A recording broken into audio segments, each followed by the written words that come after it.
मैं भी वही सुन रही थी सर। सर एक सेकंड। सेकंड सत्र में पुनः आप सभी का स्वागत है। हमारे बीच में अनिल शर्मा मैडम उपस्थित है, उनका स्वागत है। जयश्री चौधरी मैडम उपस्थित हैं, समवाय फाउंडेशन के प्रमोटर, उनका स्वागत है। पद्मा राव जी उपस्थित हैं, उनका स्वागत है, समवाय फाउंडेशन के प्रमोटर हैं और फैकल्टी भी है हमारी, उनका स्वागत है। रीता गांधी मैडम उपस्थित है, सीनियर थेरेपिस्ट, उनका स्वागत है। दादा जैन मैडम उपस्थित हैं, समवाय फाउंडेशन के प्रमोटर हैं, उनका स्वागत है। श्रवण कुमार जी सीनियर थेरेपिस्ट हैं, उनका स्वागत है, लखनऊ से ज्वाइन करते हैं। सुधा पाठक मैडम हमारी पुनः, उनका स्वागत है। हमारी फैकल्टी भी है, हमारी प्रमोटर भी हैं और आज सत्र के फैकल्टी हैं। और हमारे कमलेश कुमार तिवारी जी हमारे सीनियर थेरेपिस्ट भी हैं और हमारे फैकल्टी भी हैं और प्रमोटर भी हैं। रेस्ता राघव जी, उनका भी स्वागत है। सभी लोगों का स्वागत है। तो हम लोग आज बात कर रहे हैं इस समय, अब हम लोग चाइनीज पर बात कर रहे थे, वो आयुर्वेदिक बात कर रहे थे। अब हम लोग परीक्षण हमारा छूटा हुआ है, इस पर थोड़ा सा चाहे पूरा चैप्टर हो ना पाए लेकिन हम विहंगम दृष्टि जानना चाहते हैं, इसलिए कि अगर हम लोग इसको नहीं जानेंगे तो हमारे क्वेश्चन बहुत, जो लोग क्वेश्चन वाले हैं वो भी हैं और प्लस हमारे थेरेपी के दृष्टिकोण से भी जानना बहुत जरूरी है। तो मैं शेयर कर दे रहा हूँ। और मैडम सुधा पाठक मैडम, कौन सा मैडम चैप्टर लेंगी? पहले लीवर। हाँ सर, पहले लीवर है। तो जो मैंने शेयर कर दिया है, उनका पुनः स्वागत है लीवर फंक्शन टेस्ट पर। तो सर्वप्रथम अरविंद सर का अभिनंदन करते हुए अपने क्लास में उपस्थित सभी साथियों का मैं स्वागत करती हूँ। अभी तक हम सर हमें भी आयुर्वेद के दृष्टिकोण से समझा रहे थे और अब हम अपने परीक्षण की बुक, पीएचबी के में परीक्षण की बुक पर जो हमारा बहुत ही इम्पोर्टेंट ऑर्गन और चैप्टर दोनों है लीवर, उसके टेस्ट के बारे में। अभी तक तो हमने लीवर और उसके फंक्शन के बारे में जाना कि उसका इम्पोर्टेंस क्या है, क्यों इतना इम्पोर्टेंट है। लेकिन जब उसमें कोई प्रॉब्लम आ जाती है तो उसको जानने के लिए उसके कुछ मापदंड ऐसे होते हैं, ऐसे ये होते हैं, क्राइटेरिया होती है कि उसमें टेस्ट होता है, तो उसको हम एलएफटी टेस्ट भी बोलते हैं। और ये बहुत ही इम्पोर्टेंट ये है, डायग्नोस के दृष्टिकोण से बहुत ही इम्पोर्टेंट टेस्ट है। तो उसके लिए हम कुछ देखते हैं, उस पर हम कुछ चर्चा करते हैं। तो जैसा कि हम सभी जानते हैं, लीवर को यकृत भी कहते हैं, बहुत ही इम्पोर्टेंट ऑर्गन है जो हमारे बॉडी में पेट के दाहिने साइड में पसलियों के नीचे स्थित होता है। भोजन पचाने के काम में, रक्त को साफ करने के काम में, वेस्ट मटेरियल को बाहर करने के काम में यह काम आता है। और जब ये हानिकारक पदार्थों को तोड़ देता है तो इसके बाई प्रोडक्ट के रूप में बाई या ब्लड में सिक्रेट्स हो जाता है जो हानिकारक पदार्थ होते हैं। मैं थोड़ा तेजी में जल्दी से कर रही हूँ क्योंकि लंबा चैप्टर है। तो बाई प्रोडक्ट के रूप में वह इंटेस्टाइन में जब बाहर सिक्रेट नहीं हो पाता है तो वह इंटेस्टाइन में प्रवेश कर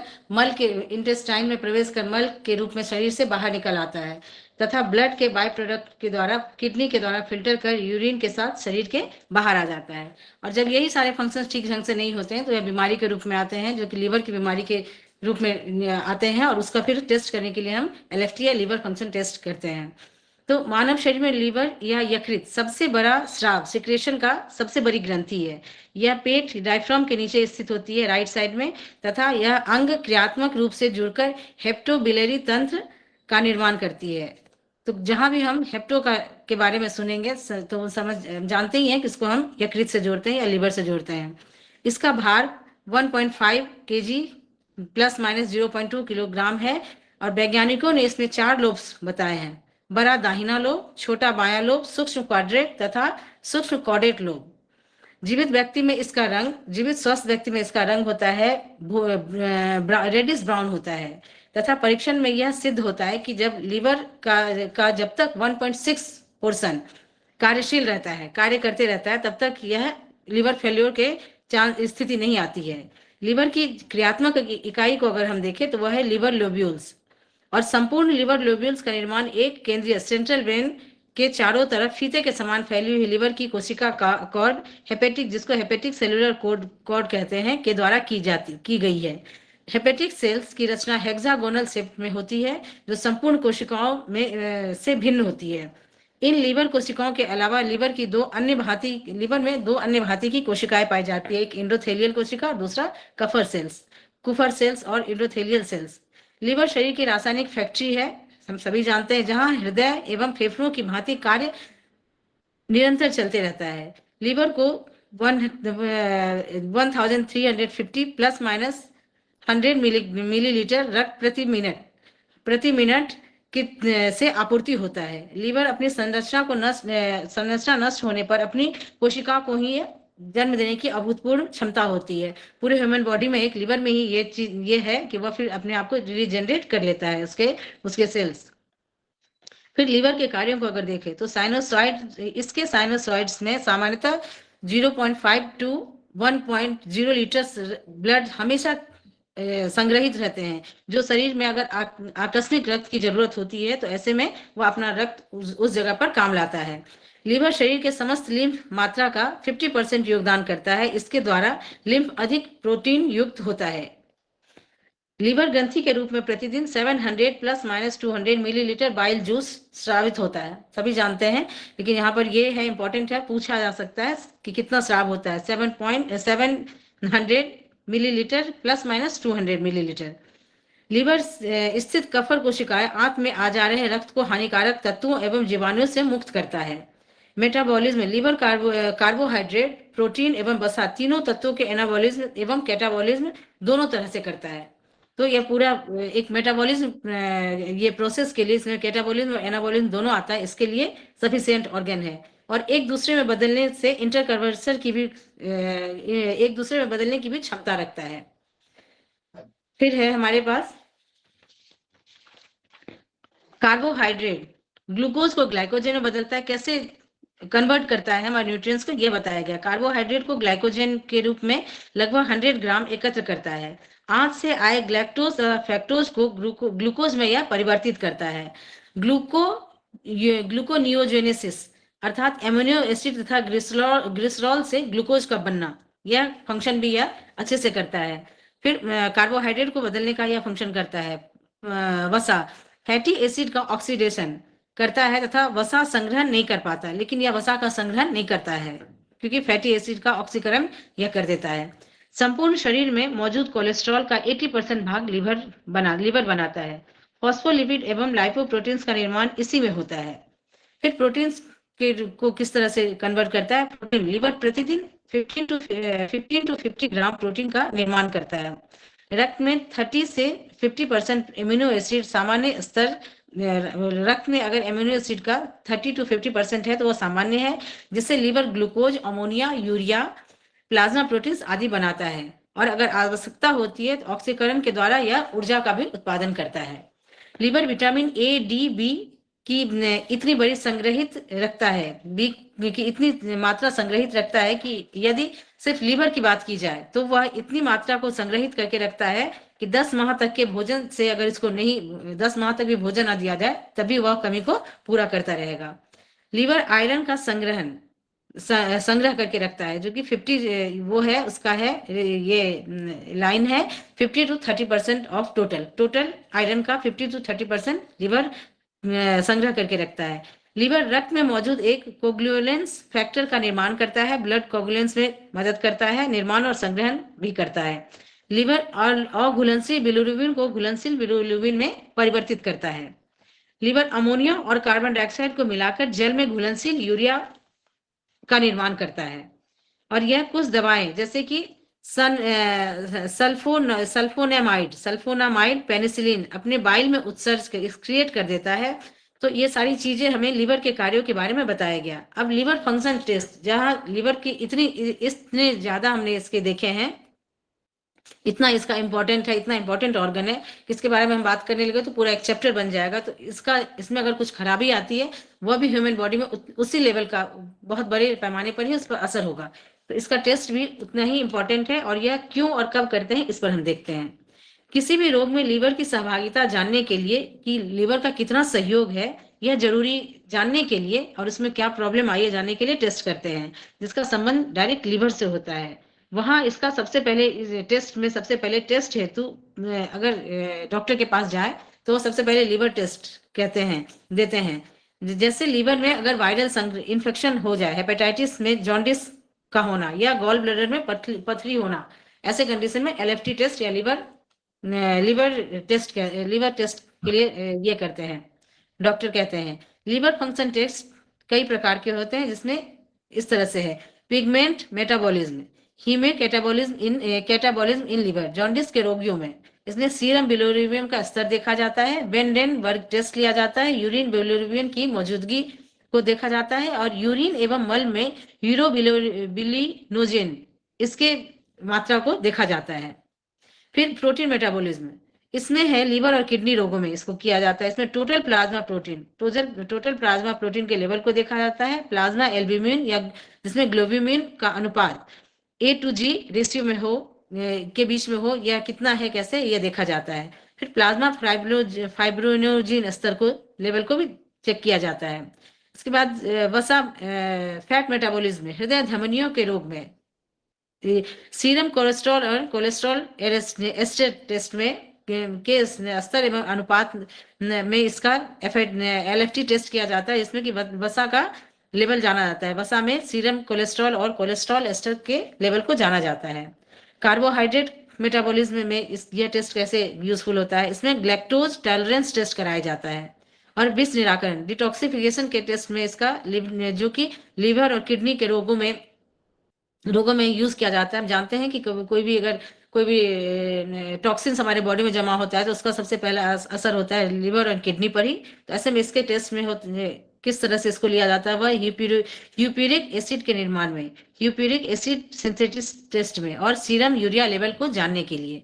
लीवर में उत्सर्जन क्षमता का टेस्ट करना, जानते हैं एक्सक्रीट करता है लीवर, तो ऐसे में उसकी क्षमता कितनी है इसको जानने के लिए सीरम एल्कलाइन फॉस्फेटेज स्तर को जानने का टेस्ट होता है। लीवर कोशिकाओं के नष्ट होने पर टेस्ट, अगर लीवर में बहुत ज्यादा असर आ रहा है, इन्फ्लामेशन है या बहुत ज्यादा वो इफेक्टेड है, तो उसमें उसके टिश्यू जब मरने लगते हैं, तो ऐसे कंडीशन में यह जानने के लिए टेस्ट किया जाता है सीरम ट्रांसमिनेज टेस्ट, यह कि उसका टिश्यू किस लेवल, उसकी सेल्स किस लेवल तक डिस्ट्रॉय है।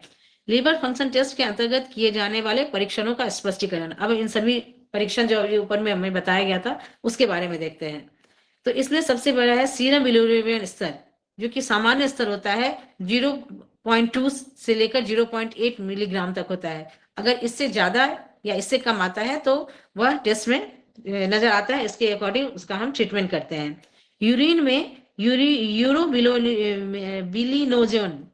यूरोबिलिनोजन की मात्रा जिसका सामान्य लेवल है 1.4 से 4.0 मिलीग्राम प्रतिदिन, इसमें अगर कमी बेसी होती है तो उसके लिए यह टेस्ट कराया जाता है। प्लाज्मा प्रोटीन स्तर 6.8 to 8.2 ग्राम %। प्लाज्मा एल्ब्यूमिन स्तर यह है 4.0 to 5.5 ग्राम। फिर है प्लाज्मा ग्लोब्यूमिन स्तर 1.4 to 3.0 ग्राम। रक्त यूरिया स्तर 20 to 40 milligram %। Serum alkaline phosphatase स्तर 3 to 13 Ka unit %। Serum transaminase स्तर 40 यूनिट पर मिलीमीटर से कम होना चाहिए। वेंडेनबर्ग रिएक्शन यह है बाइफेजिक इसका होना चाहिए। मल में यूरोबिलिनोजेन 50 to 250 मिलीग्राम प्रतिदिन होना चाहिए। मल में यूरोबिलिनोजेन 0.6 to 4.0 मिलीग्राम प्रतिदिन होना चाहिए। सीरम कोलेस्ट्रॉल का स्तर नॉर्मल है 150 to 250 मिलीग्राम पर।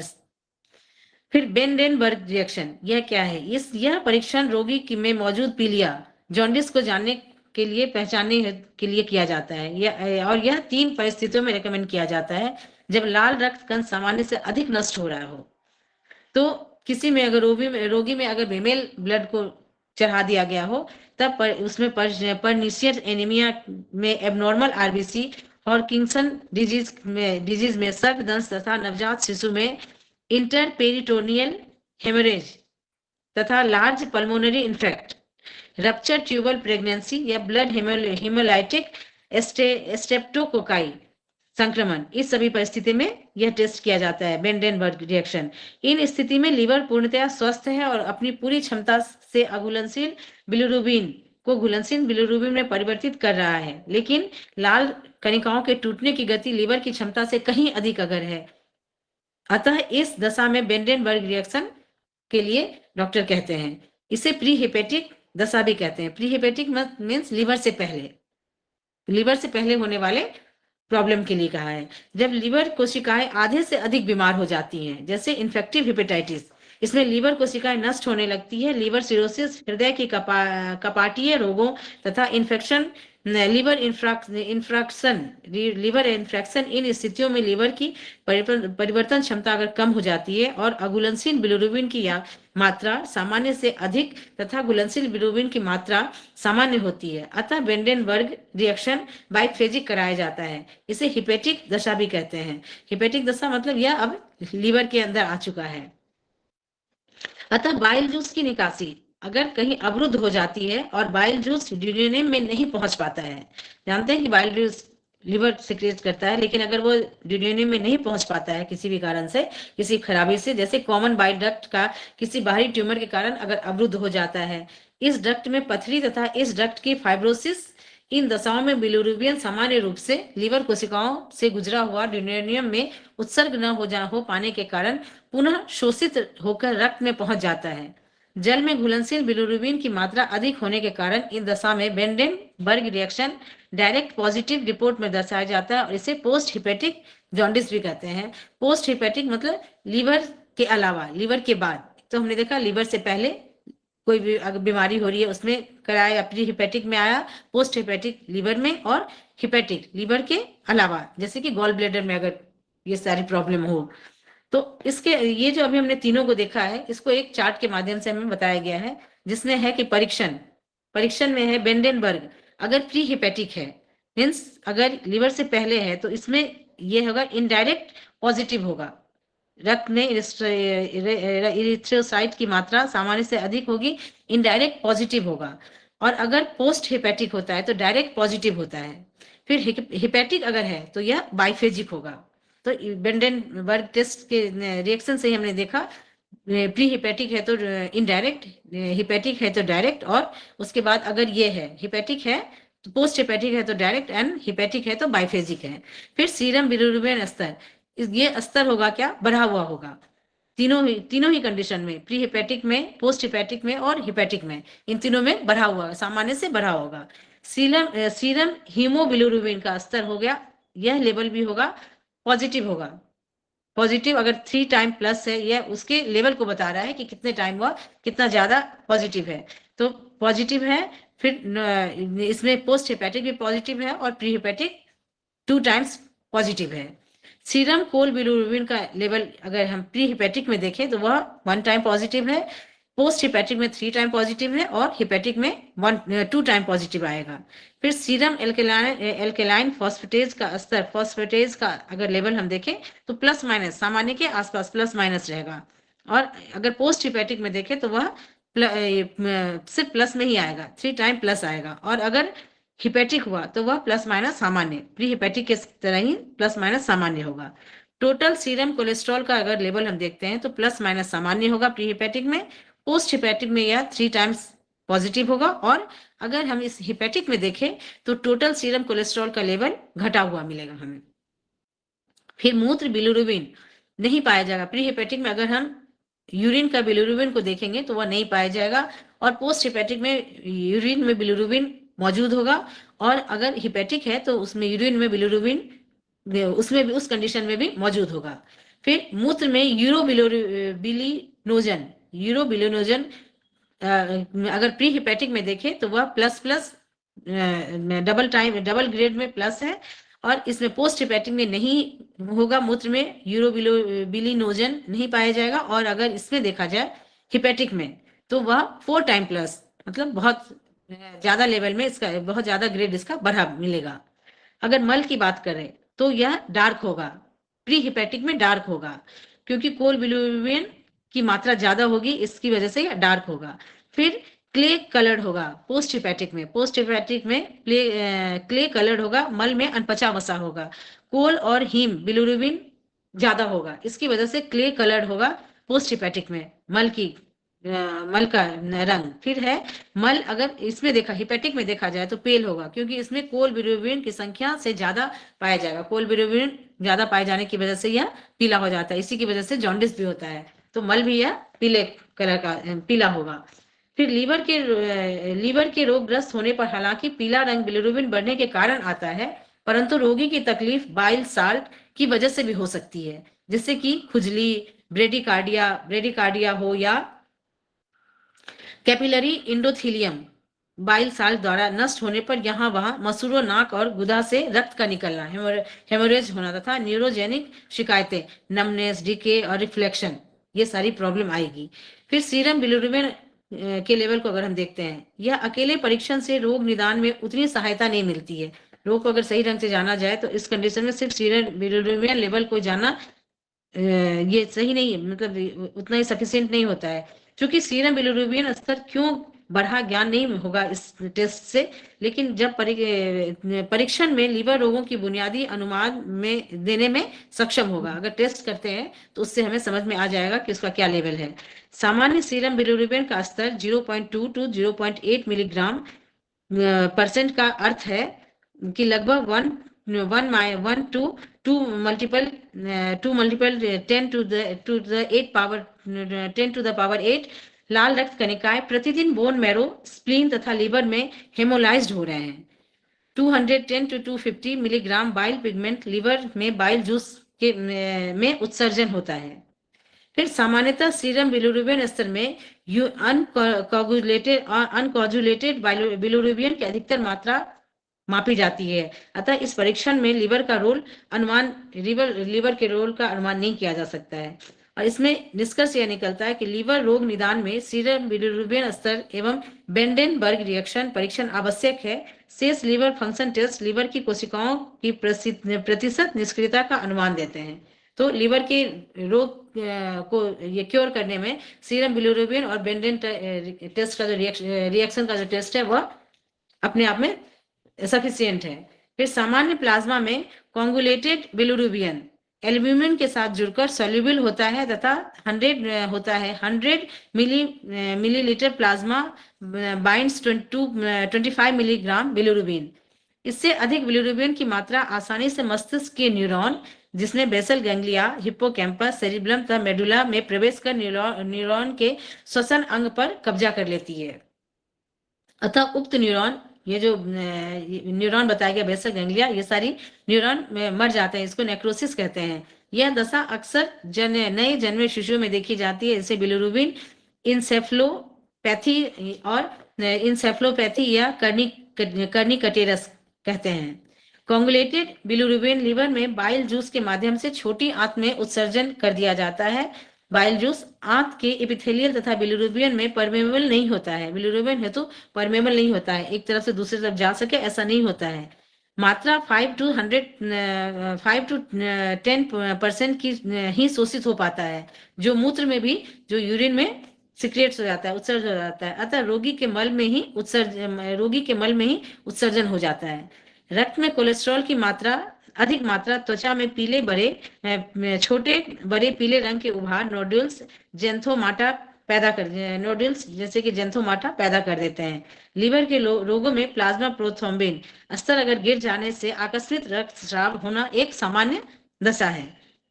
क्योंकि प्रोथ्रोम्बिन हमने पढ़ा था ब्लड में कि वह ब्लड को कोगुलेट करके जोड़ करके रखने में काम आता है। तो ऐसे में अगर इसका स्तर गिर जाएगा तो ब्लीडिंग होना लाजमी है। रक्त परीक्षण के अंतर्गत न्यूट्रोफिल कोशिकाओं की संख्या अधिक बढ़ी हुई मिलती है, और ऐसे में अगर रक्त परीक्षण करते हैं तो उसमें न्यूट्रोफिल की संख्या अधिक मिलेगी। लीवर कोशिकाओं में बदलाव के कारण आए किसी रोग की 100% पहचान के लिए लीवर बायोप्सी से ही कर सकते हैं। तो ये सारे टेस्ट के बारे में बताया तो गया, लेकिन अगर बहुत अंदर तक कोई बीमारी है तो उसके लिए हमें लीवर बायोप्सी टेस्ट कराकर ही उस लीवर की कंडीशन को जानना पड़ेगा कि वह कितना डैमेज है। तो इस तरह से हमने लीवर टेस्ट को हमने देखा, एलएफटी टेस्ट या लीवर फंक्शन टेस्ट को हमने देखा। फिर हमारा नेक्स्ट चैप्टर है थायराइड फंक्शन टेस्ट। एक इसमें बता दें, जरा नोट कर लीजिए आप लोग। Yes sir.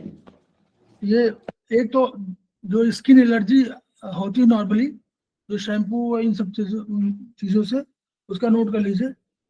SK 1-2 डॉक्टर वाल के पॉइंट है।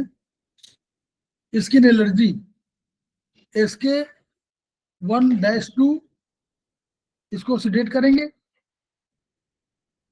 दूसरा आपके पास पॉइंट होगा स्किन मेरिडियन का जो भी पॉइंट हो 1 2 3, जहां ऊपर हो, नीचे हो, बीच में हो, तो इसके 1 2 3 जो भी आप करना चाहें। दूसरा आपका एडी मेरिडियन, एडी मेरिडियन का 1 1 2 3 जो भी करना चाहें। नीचे वाले में तो लोअर में 1, बीच वाले में 2, ऊपर वाले में 3, तो और AD1A और AD1B सब सीडेड। नोट कर लिया आप लोगों ने? कोई बोल दे हाँ। Yes sir. तो ठीक। अब दूसरा, तो ये स्किन वाला हो गया। दूसरा आपका फैटी लीवर के संबंध में नोट कर लीजिए। Fat D1 seeded, fat D1 seeded, fat D1B seeded,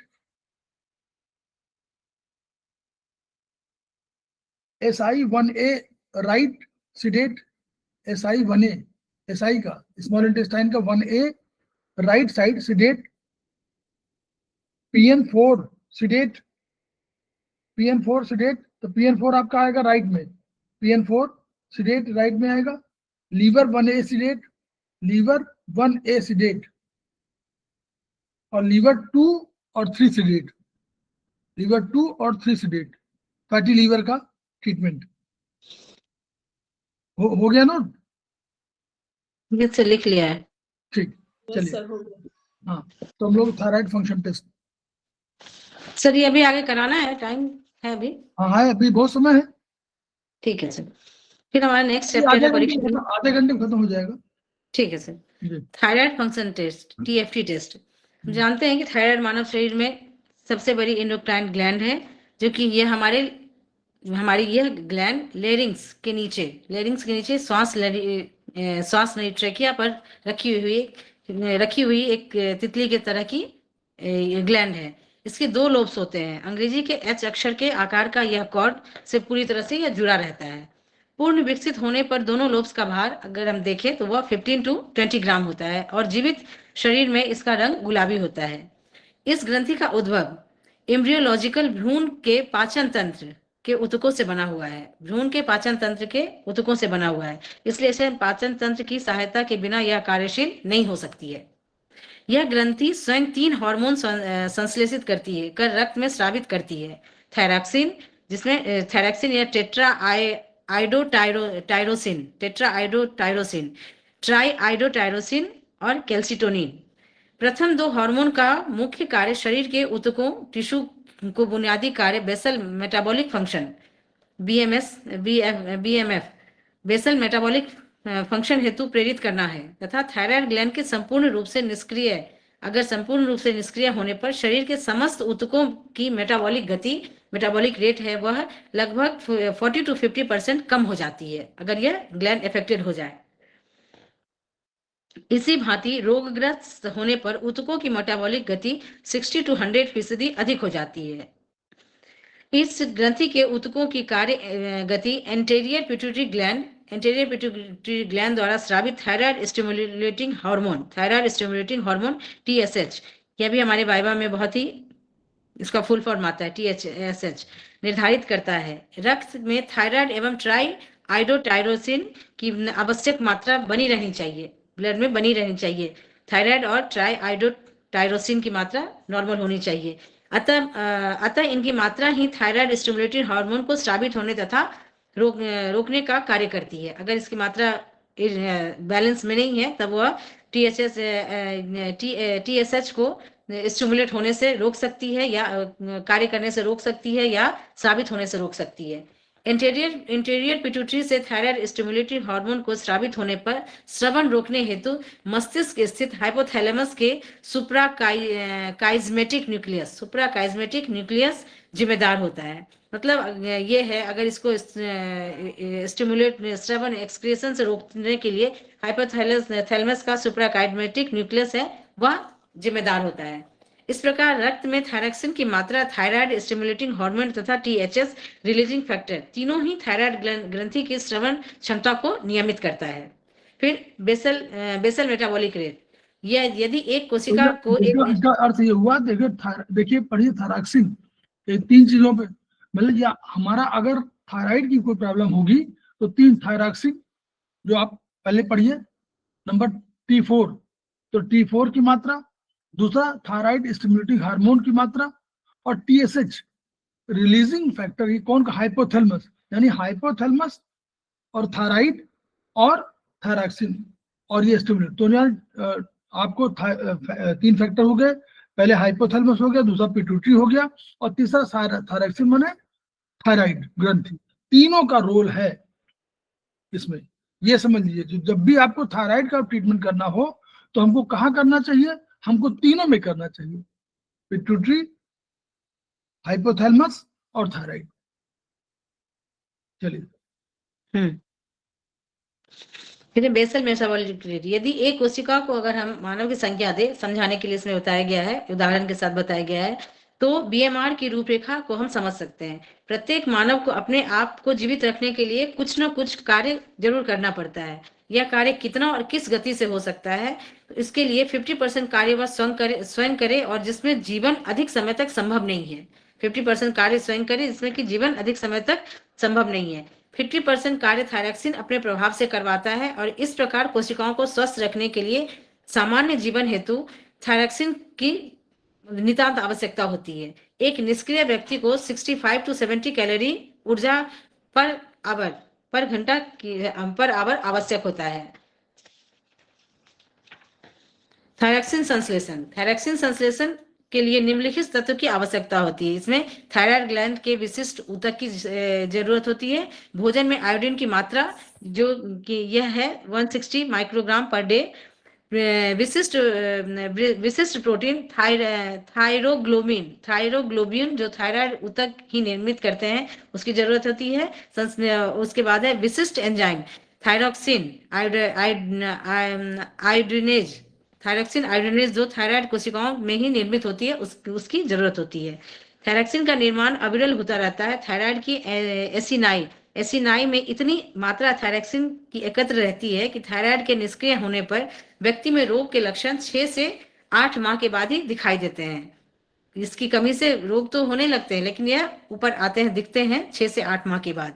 इस प्रकार थायराइड 5000 to 7000 माइक्रोग्राम आयोडीन का संग्रह करते हैं। रक्त में थायरोग्लोबिन से थायरॉक्सिन, ट्राई, डाई एवं mono iodothyronine T4, T3, T2 and T1 निकल प्रवाह में आ जाते हैं। इसका 99 भाग रक्त में मौजूद विशिष्ट ग्लोब्यूमिन से मिल जाता है, कुछ भाग एल्ब्यूमिन से मिलता है। कोशिकाओं में प्रवेश करने के लिए ग्लोब्यूमिन से अलग अलग हो जाता है। कोशिका के अंदर ये कोशिका में मौजूद प्रोटीन से बंध जाते हैं और धीरे धीरे कोशिका के न्यूक्लियस को नियंत्रित करने लगते हैं। थायरॉक्सिन स्वयं एक अम्लीय तत्व है जिसका अनुभार इसमें एक अपना अनुभार होता है। यह जल में अघुलनशील है लेकिन लिपिड एवं अल्कोहल में आसानी से यह घुल जाता है। कोशिकाओं पर इसका प्रभाव देर से यानी 4 to 6 डे में प्रारंभ होता है और देर तक हाफ लाइफ पीरियड 15 डेज तक रहता है। ये हार्मोन यूं तो सभी कोशिकाओं में नष्ट हो जाती है लेकिन किडनी एवं लीवर इसके विशिष्ट नष्ट होने के ऊतक हैं। सभी कोशिकाओं में नष्ट होती है लेकिन किडनी और लीवर के कोशिकाएं विशिष्ट रूप से नष्ट होती है। सेल्स टिश्यूज नष्ट होते हैं। इसका उत्सर्जन मूत्र में सल्फेट और ग्लूक्रोनाइड के साथ कंजुगेशन के पश्चात ही होता है। फिर अगर ब्लड लेवल देखा जाए थायराइड का तो आयोडीन तथा थायरॉक्सिन टायरोसिन तीनों तत्व रक्त में रक्त प्रोटीन से बंधे होते हैं, अतः इसमें सीरम में मापने पर सही मात्रा का अनुपात मिलता है। सामान्य सीरम थायरोग्लोबिन का स्तर होता है 6 mg/ml। भोजन में आयोडीन 150 माइक्रोग्राम पर डे। सामान्य सीरम आयोडीन 0.5 माइक्रोग्राम पर मिलीलीटर। थायराइड में प्रवेश करने वाली आयोडीन की मात्रा होती है 120 माइक्रोग्राम पर डे। थायराइड के हार्मोन के रूप में निकलने वाली आयोडीन की मात्रा होती है 80 माइक्रोग्राम पर डे। इसमें 40 माइक्रोग्राम आयोडीन ECF में आ जाती है। ECF इसका भी फुल फॉर्म पूछ सकता है, इंट्रासेलुलर फ्लूइड। थायराइड ऊतक के अलावा अन्य ऊतक जो आयोडीन ग्रहण करते हैं उसमें है salivary gland, gastric mucosa, placenta, ciliary body, choroid plexus एवं स्तन मेमोरी ग्लैंड, ये सारे इसमें जिसमें जो कि आयोडीन को ग्रहण करते हैं, इनके टिश्यूज भी। सामान्य प्लाज्मा थायरॉक्सिन T4 8 माइक्रोग्राम पर मिलीलीटर। ट्राई आइडोटायरोक्सिन का लेवल होता है T3 होता है 0.15 माइक्रोग्राम पर मिलीलीटर। थायराइड स्टिमुलेटिंग हार्मोन या TSH, यह है 110 माइक्रोग्राम पर मिलीलीटर प्लाज्मा। TSH का सिक्रिएशन अधिक होता है कब? शाम में 9 बजे होता है तथा आधी रात के पश्चात कम होने लगता है। तो यह भी हमें वाइवा में पूछा जा सकता है। इसकी सक्रियता हाफ लाइफ पीरियड 60 मिनट की होती है और TSH का मुख्य कार्य प्रोटीन के साथ आयोडीन को बांधना होता है। इसका मुख्य कार्य प्रोटीन के साथ आयोडीन का बांधना होता है। पाचन तंत्र में से आयोडीन रक्त में आता है। पाचन तंत्र से आयोडीन रक्त में आए, थायरोग्लोबिन से थायरॉक्सिन बने या थायरॉक्सिन को रक्त में ट्रांसपोर्ट करे। ये सभी चीजें हैं आयोडीन के साथ, प्रोटीन के साथ आयोडीन को बांधने के सेंस में। थायराइड फंक्शन टेस्ट, इसके बाद हम देखते हैं थायराइड फंक्शन टेस्ट जरूरी कब होती है। यदि बढ़ते बच्चे हैं और उनमें ग्रोथ समय से ना हो, बच्चे का उठकर बैठना, पेट के बल खिसकना, घुटनों के बल चलना, खड़े होना, ऐसे कार्य में उन्हें माइलस्टोन्स कहलाते हैं। ऐसे कार्य उनके लिए माइलस्टोन होते हैं और इन्हीं में अगर कमी देरी होती है। लड़कियों के में समय पर यौवनावस्था न आना, महिलाओं में अनियमित मासिक का होना, महिलाओं में बांझपन, महिलाओं में सुस्ती आना, शरीर का भार बढ़ जाना या पुरुषों में नपुंसकता।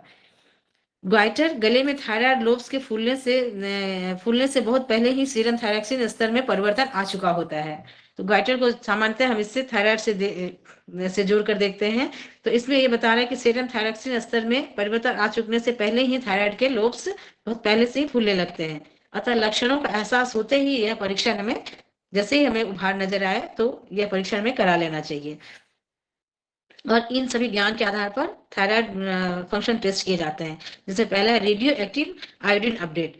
यह मार्ग आयोडीन थायराइड द्वारा ग्रहण किया जाना चाहिए, जिसमें आयोडीन की डोज 10 माइक्रोग्राम CI देने से 24 घंटे बाद इसकी मात्रा विशिष्ट उपकरण से मापी जाती है। एक सामान्य कार्यशील thyroid gland 50 to 35 mark iodine की उपस्थिति को बताता है। थायराइड की सामान्य से अधिक कार्यशीलता में यह अधिक प्रतिशत अर्थात 35% से अधिक दर्शाती है। इसी भांति इंडेमिक ग्वाइटर के रोगी में भी इसका वैल्यू सामान्य से अधिक होता है। थायराइड की सामान्य से कम कार्यशीलता में यह वैल्यू सामान्य से कम होता है। इसमें दिए गए मार्क आयोडीन का शेष भाग मूत्र में 30 to 60% उत्सर्ग हो जाना चाहिए। जितने भी इसमें दिए गए हैं उसमें, जितने भी इसमें मार्क दिए गए हैं उसमें आयोडीन के जो मार्क दिए गए उसमें 30 to 60% हमें नॉर्मल होना है कि वह यूरिन में सिक्रेट्स हो जाए। यह परीक्षण थायराइड ग्लैंड कोशिकाओं द्वारा आयोडीन ग्रहण करने की क्षमता का द्योतक है, क्योंकि आंत में आयोडीन का प्रॉपर एब्जॉर्प्शन एवं ग्लैंड में एकत्र होना है, अर्थात क्षमता का द्योतक है, अर्थात आंत में आयोडीन का प्रॉपर एब्जॉर्प्शन एवं ग्लैंड में एकत्र होना दिखाता है। सीरम PBI 131 का मान, assessment of serum PBI 131, mark iodine 131 thyroid gland में उपयोग होकर इस हार्मोन के साथ मौजूद आयोडीन को प्रोटीन बाउंडिंग आयोडीन की संख्या दी गई है। इसका मान सामान्यतः 35% होना चाहिए। इसका मान हाइपर थायराइडिज्म में 50% से अधिक हो जाता है। हाशिमोटो थायराइडिज्म, यह में आयोडीन का अपडेट सामान्य होने के बावजूद प्रोटीन बाउंड आयोडीन का मान 50% से अधिक होना चाहिए। फिर blood values, serum protein bounded iodine सामान्य होता है, सामान्य है 4.0 to 8.0 माइक्रोग्राम %। हाइपरथायरॉयडिज्म में 8.4 माइक्रोग्राम % से अधिक होना चाहिए और हाइपोथायरॉयडिज्म में 3.0 माइक्रोग्राम % से कम होना चाहिए। किंतु दोनों श्रेणियों में कुछ मरीज में सामान्य स्तर ही पाए जाते हैं। यह मान रक्त प्रोटीन स्तर कम होने पर हाइपोप्रोटीनेमिया, अगर यह मान कम होगा तो उसमें हाइपोप्रोटीनेमिया कम आएगा। सीरम T4 स्तर, इसमें है ELISA technique ELISA, ELISA technique 4.0 से 11.0 माइक्रोग्राम %। हाइपरथायरॉयडिज्म 12.0 माइक्रोग्राम परसेंट से अधिक होना चाहिए। हाइपोथायराइडिज्म में 2.5 माइक्रोग्राम परसेंट से कम है। सीरम T3 स्तर radio immunotech 100 to 250 microgram percent. Hyperthyroidism 35 microgram percent से अधिक होना चाहिए। हाइपोथायराइडिज्म 100 माइक्रोग्राम परसेंट से कम होना चाहिए।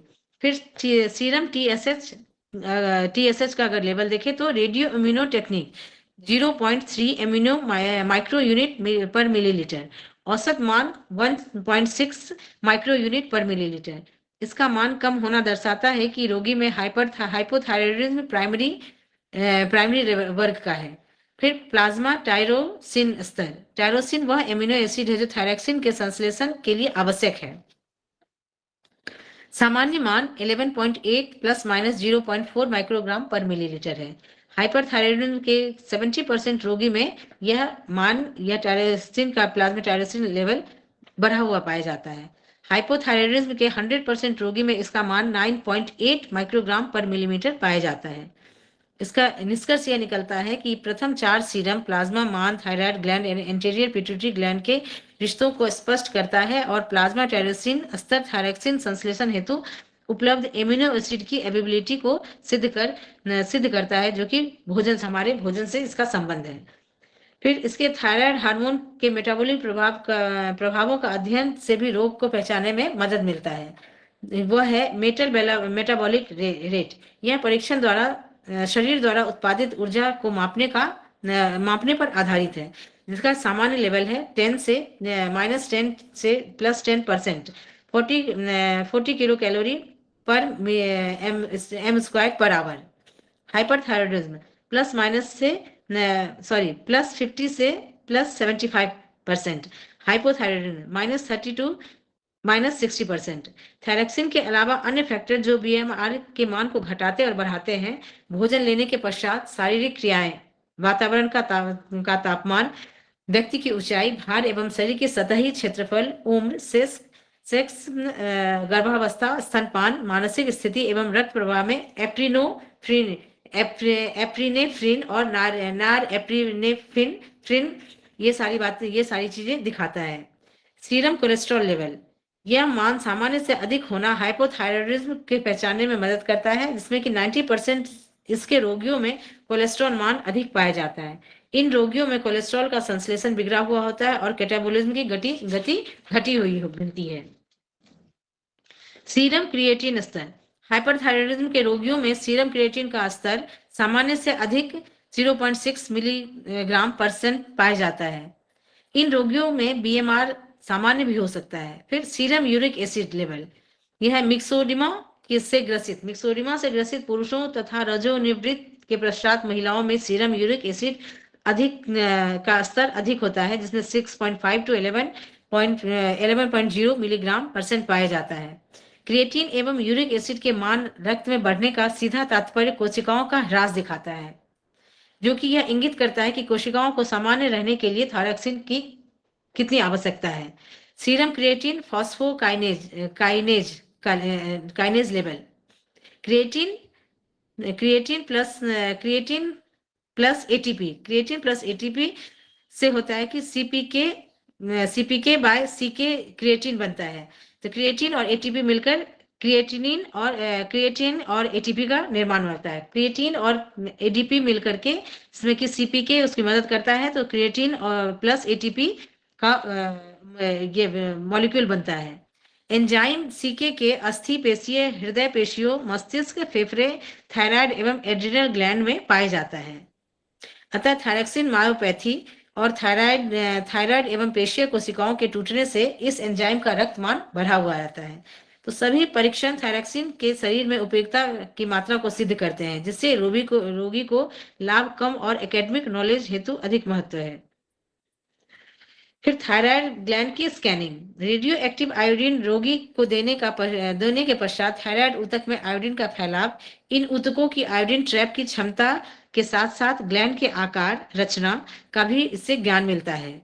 यह परीक्षण थायराइड ग्रंथि के नोडुलर स्थिति से अवगत कराता है, जैसे कि एडिनोमा और carcinoma. Immunological test, thyroid gland द्वारा हार्मोन बनाए जाने के प्रत्येक स्तर के ऑटो एंटीबॉडीज ग्लैंड का कार्य को रोक देती है। थायरोग्लोबिन की antibodies, thyroid microsomal antigen, TSH receptor की antibodies, thyroid stimulating hormone TSH antibodies, thyroxine antibodies, ELISA ELISA तथा RIA रिया परीक्षण थायरोग्लोबिन की एंटीबॉडीज पहचानने हेतु किया जाता है। इसके अलावा भी और भी यह निम्न परीक्षण होते हैं, जिसमें है एंटी माइक्रोसोमल एंटीबॉडीज हेतु परीक्षण किया जाता है। इसमें एंटीबॉडीज थायराइड कोशिकाओं की किसी भी सामान्य प्रोटीन से संबंधित हो सकता है। फिर एंटी थायराइड पर ऑक्सीडेज एंटीबॉडीज, सामान्य एंटी TPA रक्त में 69 ± 15 यूनिट पर ml है मौजूदगी में पाई जाती है, किंतु निम्न रोग में एंटी TPO एंटीबॉडीज की मौजूदगी पाई जाती है। हॉशिमोटो थायरॉयडिटीज, मिक्सोडिमा तथा ग्रेव्स डिजीज, ये सारी चीजें इसमें एंटी थायराइड पर ऑक्सीडाइज एंटीबॉडीज के लेवल को देखा जाता है। थायरोट्रोपिन रिसेप्टर एंटीबॉडीज, ये एंटीबॉडीज थायराइड कोशिकाओं की मेम्ब्रेन से जुड़कर थायराइड स्टिमुलेटिंग हार्मोन रिसेप्टर को अधिग्रहण कर लेती है और इस प्रकार TSH अपना प्रभाव नहीं डाल पाते हैं। ये एंटीबॉडीज ग्रेव्स डिजीज के 85% रोगियों में पाया जाता है। और इसका निष्कर्ष यह है कि इम्यूनोलॉजिकल परीक्षण थायरॉक्सिन के रक्त मान सामान्य होने के बावजूद यदि रोगी में थायराइड पर संबंधित लक्षण मौजूद हो तो करवाए जाते हैं। इन परीक्षणों के अनुकूल रिजल्ट ट्रीटमेंट में बदल सकते हैं। तो अभी तक हमने 2 चैप्टर लिवर और थायराइड को देखा और एक तरह से हमने रीडिंग लगाई। रीडिंग लगाने का मतलब सिर्फ ये है कि हमें जब हमारे पास कोई पेशेंट हमारे पास आता है और ये उससे रिलेटेड लिवर और थायराइड से रिलेटेड कोई प्रॉब्लम लेकर आता है, तो अगर हमें सारी बातों का ज्ञान हो या ना हो, लेकिन हमें पता होगा कि हमारी बुक में इस चैप्टर में परीक्षण में इन सारे टर्म का यूज किया गया है, तो इस चैप्टर को पढ़ करके या जो हमने भी सुना है इसको रिकॉल करके हम उसके ट्रीटमेंट में इसकी मदद कर सकते हैं। इसलिए हमें इस चैप्टर को पढ़ाया जाता है। तो सर इस तरह से दोनों चैप्टर कंप्लीट हो गए सर। ठीक। अब जल्दी से नोट कर लीजिए थोड़ा ट्रीटमेंट। कोलेस्ट्रॉल का आया है ना इसमें उल्लेख, आयुर्वेद। अच्छा बोलिए, कोलेस्ट्रॉल का ट्रीटमेंट कैसे करना चाहिए, कहाँ किस उंगली में होगा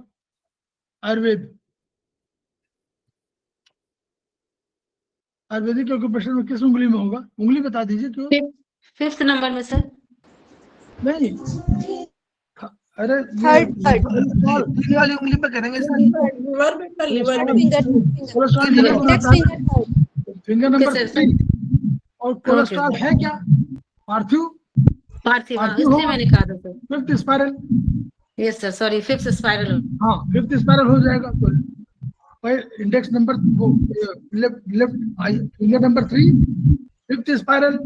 और उसमें करना क्या है, इसको जो है कहीं ना कहीं एनर्जी बढ़ानी है। क्योंकि कोलेस्ट्रॉल माने क्या हुआ कि वो अपना फंक्शन ठीक से नहीं कर पा रहा है, तो फंक्शन बढ़ाने का हमारे पास तरीका क्या है? 4 5 को छोड़ दीजिए, 4 तो सिलेक्ट करिए, कहीं अग्नि जल कहीं दिखता है तो घटाइए और 3 को बढ़ा दीजिए। ठीक है, तो कोलेस्ट्रॉल का हो गया। वो कोलेस्ट्रॉल में जो लीवर का जो फंक्शनल पॉइंट है वो कहीं कमजोर है, तो 3-6 टोन कर दीजिए, 4 सिलेक्ट कर दीजिए। अब आप उसका बोलिए थायराइड का पॉइंट आया। थायराइड में हम लोग क्या बोलते, चक्रा में बताइए। थायराइड में चक्रा में सब लोग लगाते हैं, इसमें बताइए, इसमें चक्र सिस्टम में सर थंब के नीचे आएगा। हाँ ठीक है, थंब के नीचे, थंब के नीचे आएगा। उसका नंबर है 5 भाई। उसका थायराइड में लेफ्ट में भी तो हमारी थायराइड वो आती है ना ग्लैंड इधर नहीं, आयुर्वेद बात कर रहे हैं। लेफ्ट थंब में हम लोग क्या करते हैं, चाइनीज वाला की है ना उसे चक्र वाला, तो लेफ्ट थंब में हम लोग चक्र में 5 को सिलेक्ट करते हैं। 5 माने पैराथायराइड, 5 को सिलेक्ट करते हैं और हम लोग क्या करते हैं, किसको, हाँ 6, 7, 2 हाँ बिल्कुल, 6, 7 और 8 तीनों को टोन कर सकते हैं। 8 क्यों ले रहे हैं हम लोग, 7 में हमारा पिट्यूटरी है, तो 6, 7 में पिट्यूटरी हम लोग ले सकते हैं। और अगर हम लोगों को वैसे तो लेना चाहिए, हम लोगों को 6, 7 और 9 टोन करना चाहिए। याद करिए, अभी हम लोगों ने क्या पढ़ा था कि थायराइड के साथ साथ हाइपोथैलेमस जो एसएच बनाता है। तो 6, 7, 9 टोन करना चाहिए। देखिए 6, 7, 8 टोन लिखा हुआ है, तो वो मोर और लेस वही है, ब्रेन का फंक्शन ब्रेन के लिए है। तो 6, 7, 9 या 6, 7, 8 आप टोन करिए। दूसरा NCH 9 में हम लोग दे सकते हैं, यही प्रोटोकॉल। NCH 9 में हम लोग सामान्य 4, 5, 8, 3, 6 टोन। NCH 9 में, 9 माने ब्रेन का ट्रीटमेंट, 9 का हमारे NCH 9 में ब्रेन का ट्रीटमेंट 4, 5, 8, 3, 6 टोन और 0 टोन 9 टोन। यूरिक एसिड ऐसी में शब्द आया है, यूरिक एसिड का ट्रीटमेंट। फिर उंगली नंबर 3 और ये यूरिक एसिड है, याद करिए। तो इसका एनर्जी क्या होगी, 3। तो third Yes, sir. Finger number 3 third third spiral. और इसमें क्या है, इसमें अग्नि बढ़ी हुई है, याद करिए। 3 से 8 4 टोन, 3 से 8 4 टोन। 3, 6 से 8 हो जाएगा और 4 टोन हो जाएगा, जर बढ़ा देंगे। ये तो यूरिक एसिड माने एसिड बढ़िया होगा ना, तो 3, 6 से 8 हो जाएगा, 4 टोन हो जाएगा, है ना। ये प्रोटोकॉल जो है ये उसके है संबंध में। तो हम लोग सर यूरिक एसिड का सर दोबारा बताना सर, यूरिक एसिड का। यूरिक एसिड आप ठीक है, बढ़िया करिए। यूरिक एसिड बताइए, खुद ही समझिए यूरिक एसिड कहाँ बनेगा। सर फिंगर नंबर 3 जहाँ ब्लड का है। फिंगर नंबर 3 हो गया, बहुत बढ़िया। और यूरिक एसिड है क्या, एसिड का गुणधर्म बताइए कहाँ पर होगा। एसिड का आकाश, वायु, अग्नि, जल, पृथ्वी में बताइए कहाँ पर? अग्नि सर, अग्नि होगी। अग्नि थर्ड स्पाइरल। Okay sir. अग्नि थर्ड स्पाइरल हो गया। और अब आपको करना क्या है, अग्नि को वहां उसमें क्या है, एसिड में एसिड बढ़ा हुआ है, यानी 3, 6 से 8 4 टोन। हाँ सर, जल बढ़ाना सर। हाँ, जल बढ़ाना। तो हम लोग खेमका सर को याद कर रहे हैं और उनकी ऊर्जा को हम लोग याद करें और ऊर्जा को हम लोग ट्रांसफर करें। देखिए, केवल आपके पास संरक्षित रहने से कोई फायदा नहीं, आपका ज्ञान है। देखिए, सारे लोग जिनके पास कुछ भी मालूम है वो सब बांट रहे हैं। सुधा मैडम है, तिवारी जी हैं। अभी अगली बार से गरिमा बिष्ट पढ़ाएंगी, अनिल शर्मा मैडम पढ़ाएंगे, श्रवण कुमार जी पढ़ाएंगे, यशता राघव जी पढ़ाएंगे। बनाई हो फैकल्टी हमारे हैं, बोलिए श्रवण जी। कुछ भी पढ़ाइए, हम ये तो नहीं कह रहे कुछ पढ़ाइए, कुछ भी पढ़ाइए। जो आज्ञा से गरिमा मैडम अभी बता दीजिए, उस 2 तारीख से शुरू है, 2 जनवरी से। सर मैंने भी पढ़ाना है। क्लियर करना होगा। हमें तो आता ही नहीं, बेसिक नहीं आता, पहले बेसिक्स क्लियर करेंगे, इसके बाद पढ़ेंगे। किसको नहीं आता बताइए, कौन बोल रहा है? यशता मैडम। हाँ सर, मैं बोल रही हूँ। कि आप किस सेमेस्टर में हैं? Sir 4 semester. आपको इतना तो आता है कि हमको जो किताब हमारी पढ़ रहे हैं उसमें हमारे चाइनीज में, आयुर्वेदिक में, PHB में, तीनों में कोई चैप्टर तो पढ़ाना है। फिर पढ़ाना ही नहीं आता। ये पढ़ाने में कुछ करना तो ना है, पढ़ाने में तो देखना है और कम्युनिकेट करना है। तो जब तक आप ये सोचोगे और जब पढ़ाइए, ये समझिए कि कोई नहीं बैठा हुआ है, या जो बैठा हुआ वो मूर्ख है। हमको उस विषय में मुझसे भी ज्ञाता कोई नहीं। थोड़ी देर के लिए अहंकार ले लीजिए, ठीक है।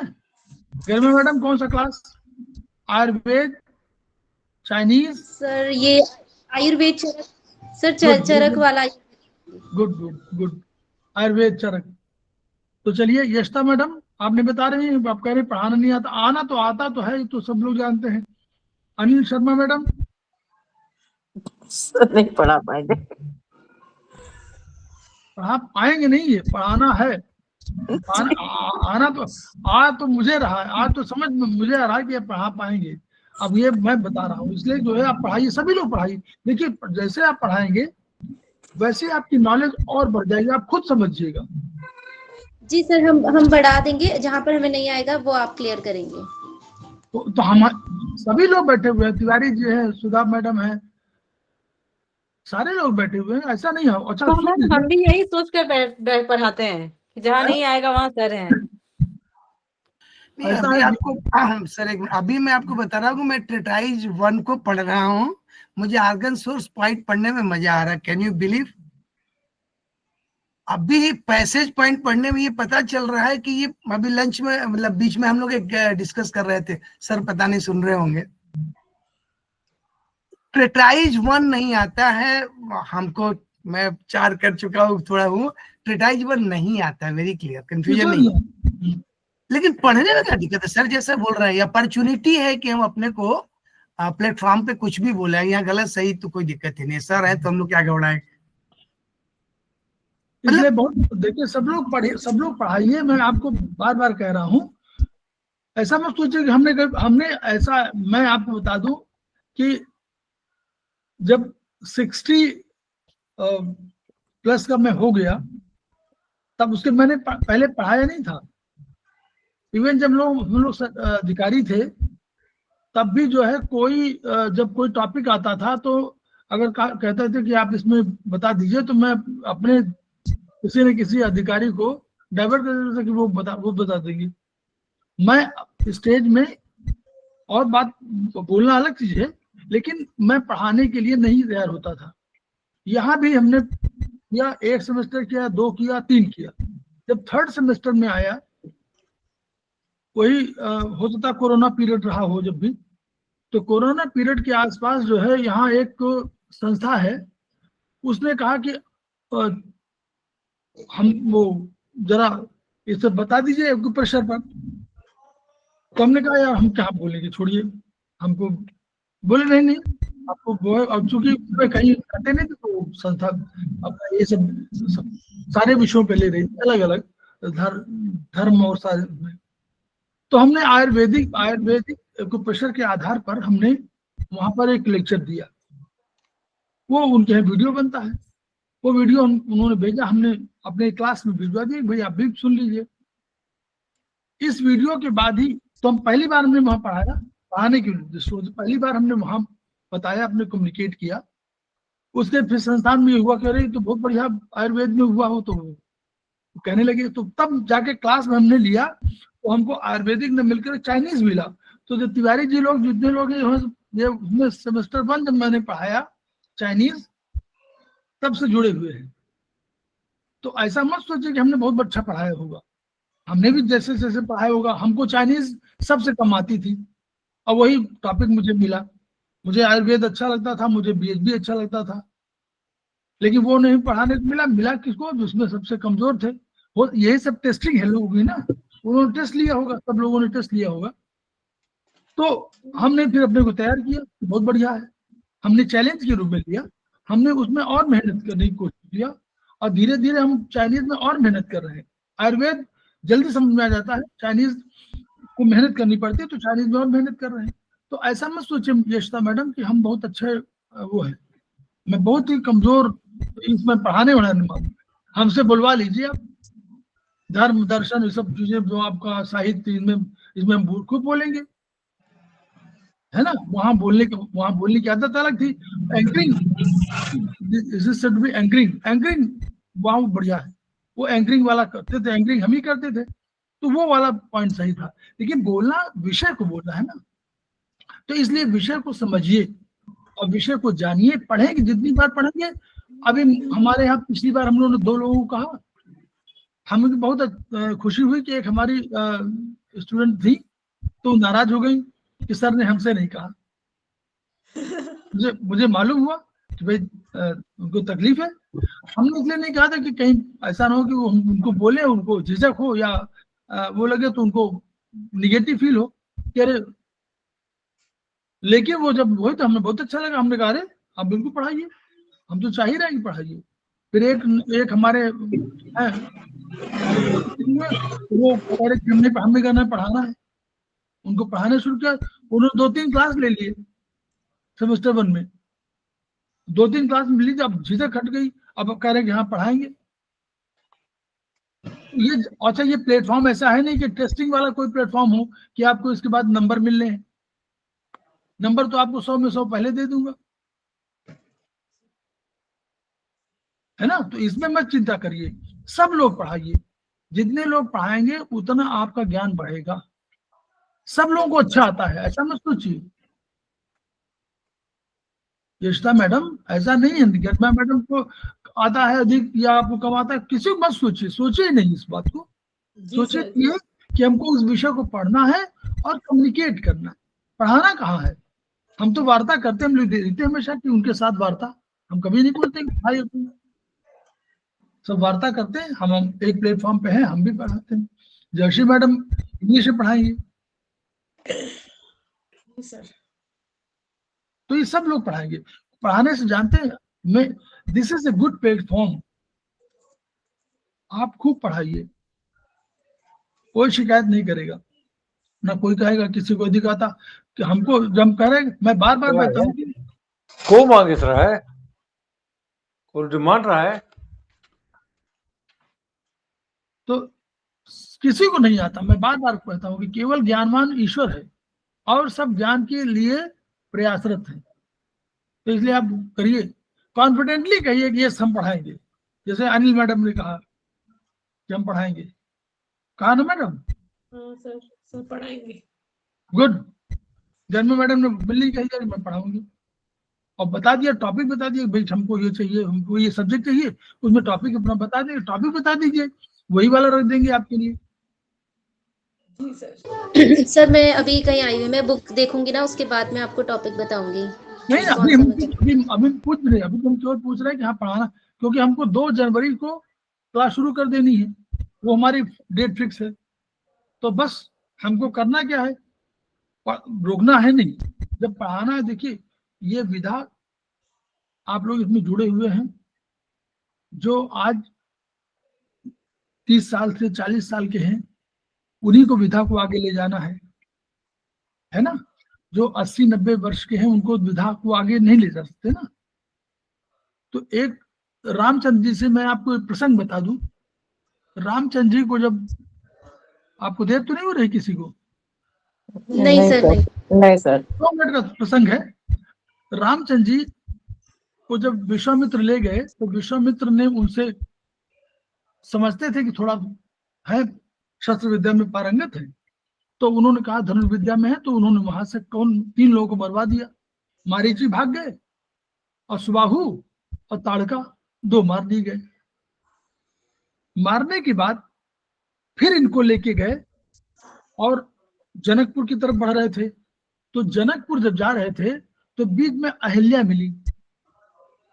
तो अहिल्या मिली, अहिल्या को ये मानिए पूरा मानवीकरण करिए, अहिल्या बिल्कुल वन में रह रही थी, अकेली थी, कोई उनसे मिलने नहीं जाता था, उनको परित्यक्त कर दिया गया था। तो अहिल्या गई, तो अहिल्या के यहाँ रामचंद्र जी को गए और रामचंद्र जी को वहां से मिलवा दिया उस कुटिया में। अब राम ने किनको मारा है? लंका पति की बहन लगती थी वो, उसको मारा और सुबाहु को मारा और मारीची भाग गए। ये प्रसंग सब जगह चर्चा में आ गया, और जब चर्चा में पहुंचा तो अहिल्या के दरवाजे पे जब गए ये, अहिल्या की कुटिया में प्रवेश किया, तो अहिल्या का अपने आप ही उद्धार हो गया। जिस जगह कोई जा नहीं रहा था वहां पर कौशलाधीश के बेटे, और इन्होंने जिन्होंने किनको मारा है, श्रीलंका में रावण की बहन को मारा, उनके बेटे को मारा, मतलब बहन का बेटे को मारा, और मारीची हो गया। ऐसे पराक्रमी को गए तो जनता ने सारे जनता स्वीकार कर ली, जो राजा कर रहे हैं वो हम भी करेंगे। अहिल्या का उद्धार हो गया और आगे बढ़े। अब ये सब टेस्ट हो रहा है। तो लक्ष्मण छोटे थे, लगभग उम्र में 5-7 साल कम रहे होंगे। तो लक्ष्मण छोटे थे, तो लक्ष्मण जिज्ञासु थे, राम तो थोड़ा सा बड़े थे, किशोर थे, बड़े थे। अब आगे बढ़ रहा है, कह रहे कि हम जनक यहाँ राज जा रहे हैं। तो प्रसंग बताने लगे कि वो जन्म जिनका हुआ था सीता जी का, वो अज्ञात कुलशीला थी, यानी उनका कुल नहीं ज्ञात था। वो खेत में मिली थी जनक राज को, विदेह को, तो विदेह ने उनको पाल लिया था। अब विदेह को यह डर हुआ कि कहीं ऐसा ना हो कि इनसे कोई शादी न करे, कि आपकी तो बेटी ये है नहीं, आपने तो उनको पाया है खेत में। तो विदेह राज ने कहा कि इससे बढ़िया हमारा वो है, उन्होंने प्रतिज्ञा कर दिया कि ये अजगव जो है, अजगव को वहां कोई टस से मस नहीं कर पाता था। अजगव को सीता जी देखभाल करती थी, तो थोड़ा बहुत उसको हिला देती थी, तो उनको बड़ा आश्चर्य होता था कि ये कैसे हिला दे रही है। तो उन्होंने प्रतिज्ञा कर लिया कि जो इस अजगव को प्रत्यंचा चढ़ा देगा उसी साथ विवाह करेंगे। उन्होंने कहा कि भाई नहीं होगा, कोई बात नहीं, नहीं शादी होगी तो ये रहेगा ना कि तो खुद ही बेर नहीं है, तो ये कंसेप्ट खत्म हो जाएगा कि भाई सीता की शादी नहीं हुई। अब ये ले जा रहे हैं, अब प्रसंग बता रहे हैं, उन्हीं के बारे में प्रसंग बताने लगे। तो लक्ष्मण पूछते हैं कि गुरु जी हमको क्यों बता रहे हैं, हमको क्यों बता रहे हैं, ये सब ये बताने का प्रयोजन क्या है। तो गुरु जी आगे बढ़ रहे हैं। फिर एक नदी आई है, वहां पर गुरु जी ने राम से पूछा कि मैं उसको तुमको जो ले जा रहा हूँ, जो तुमको शस्त्र विद्या का ज्ञान देने जा रहा हूँ, ये ज्ञान किसी को नहीं दिया अभी तक, अब तुमको मैं देने जा रहा हूँ। तो देने जाने का प्रयोजन ये है कि तुम कल्याणकारी काम को करोगे, इसलिए मैं दे रहा हूँ। वो उन्होंने सब ज्ञान दे दिया, सारे अस्त्र जो धनुर्विद्या के जितने थी सबका ज्ञान दे दिया। जब वहां गए तो उन्होंने कहा कि वो सीता जी के स्वयंवर है, वहां ले जा रहे हैं। लक्ष्मण जी बोले कि भाई जब आप इतना जान रहे हैं, सारे आयुधों का ज्ञान है, तो आप क्यों नहीं उसे प्रत्यंचा चढ़ा लेते। तो उन्होंने वही कहा जो आप बताना चाह रहा हूं, कि उन्होंने कहा कि देखो हर व्यक्ति में दो शक्तियां हैं, एक ज्ञान शक्ति, एक कर्म शक्ति। मेरे में कर्म शक्ति भी थी, तो मैंने त्रिशंकु को सैटेलाइट बना के भेज दिया। त्रिशंकु सैटेलाइट बना के घूम रहे हैं, तो त्रिशंकु को सैटेलाइट बना के भेज दिया मैंने। उसमें 20-25 वर्ष का युवक था, तो मुझमें कर्म शक्ति अधिक थी, उतनी ज्ञान शक्ति उतनी नहीं थी। ज्ञान शक्ति मेरी अब सबसे अधिक हो गई, सर्वाधिक, लेकिन कर्म शक्ति नहीं है। तुम में कर्म शक्ति तो है ही, क्योंकि तुम यंग हो, और तुम में ज्ञान शक्ति भी है, क्योंकि तुम जल्दी अधिक समझ भी रहे हो, अधिक समझ भी कर रहे हो और कर रहे हो। तो तुम इस ज्ञान शक्ति का और कर्म शक्ति का अद्भुत समन्वय होगा, तो तुम ही जाकर कर पाओगे वो, क्योंकि उसमें शक्ति भी जरूर पड़ेगी, चढ़ाना है प्रत्यंचा को। तो वो प्रसंग कह रहे हैं, जो लोग 25 साल से 30 साल 35 साल वाले हैं, इन्हीं के हाथ में ये हमारी विधा है। तो करना रिसर्च वर्क आपको है, पढ़ना आपको है, पढ़ाना आपको है, समझना आपको है, समाज को आपको देना है सब चीजें। तो इससे घबराइए नहीं यशता मैडम, ये तो युद्ध है, युद्ध मानिए इसको, जीवन युद्ध, जीवन संग्राम। लाइफ इज अ स्ट्रगल, हम लोग लिखते थे ना, लाइफ इज स्ट्रगल। क्या स्ट्रगल है? लाइफ स्ट्रगल इस संदर्भ में है कि जीवन में बहुत से चैलेंजेस मिलते हैं, वही स्ट्रगल है। आपको एक नया पेशेंट मिला, वो आपका चैलेंज है कि इसको ठीक करना है। आपका सर दर्द वो आपको चैलेंज है कि आपको ठीक करना है। तो इस रूप में आप इसको लीजिए, सब लोग सक्रिय हो, तभी इस विधा का कल्याण है। नहीं तो कमर्शियलाइजेशन, जो कमर्शियल एलिमेंट है, वो इस पूरी विधा को नीचे ले जा रहा है, ऊपर नहीं ले जा रहा। जब तक सब जागरूक नहीं होंगे, जब तक सब लोग नहीं मालूम होंगे, तब तक ये विधा बढ़ेगी नहीं। तो विधा में जो आया संकट है, ये केवल कहने की बातें हैं कि कुछ हो रहा, कुछ नहीं हो रहा है। विधा को आपको एकदम मैच्योर कर देना है कि हर आदमी 5000 मत सोचिए, हमको तो 25 आदमी चाहिए। जो 25 लोग हैं, ये जो ज्ञानवान होंगे और जो बढ़िया से ट्रीटमेंट कर देंगे, तो यही तो प्रचारित करेंगे। उनसे नहीं जिनको मालूम है, केवल उनसे है जिनसे ट्रीटमेंट बढ़िया हो रहा है। है ना, यही बात है कि नहीं। ट्रीटमेंट अगर आप न कर पाए मान लीजिए बढ़िया, और ज्ञान आपको न हो, तो कम्युनिकेट किसको करेंगे? कम्युनिकेट करना है आपको समाज को। तो इसलिए आप लोग बिल्कुल अपने इस चैलेंज को स्वीकार करिए और बड़े अच्छे मन से करिए, और अच्छे मन से किया गया संकल्प बहुत, उसके रिजल्ट बहुत अच्छे होते हैं। तो सभी लोग के लिए शुभकामनाएं, और खेमका सर को समर्पित क्लासेस कि भाई उनकी ज्ञान, उनकी आभा, उनकी प्रतिभा, उनकी प्रज्ञा, ये सब हमारे पास आए, और भौतिक रूप से वो हैं तो हमारे पास आए, और हमको उसमें जो उनका यज्ञ है उसमें एक आहुति डालने का हमको मौका मिले, और हम भी उस मुख्य धारा में लोग शामिल करें, और हम लोग जनता का कल्याण करें, पीड़ितों का कल्याण करें। इसी शुभकामना के साथ और इसी आशा के साथ, each one reach one, each one treat one, each one teach one, इन्हीं शब्दों के साथ हम लोग उनको पुनः प्रणाम करते हैं, और फिर हम लोग कल फिर मिलते हैं। प्रणाम सर। सर बहुत प्रणाम बहुत सर। धन्यवाद रामायण के इस प्रसंग की चर्चा करके। जी जी रामायण के इस प्रसंग का एक नया रूप आपने जो दिया वो बहुत बहुत सराहनीय और अनुकरणीय है। आपका बहुत बहुत शुक्रिया सर। जी जी ठीक है।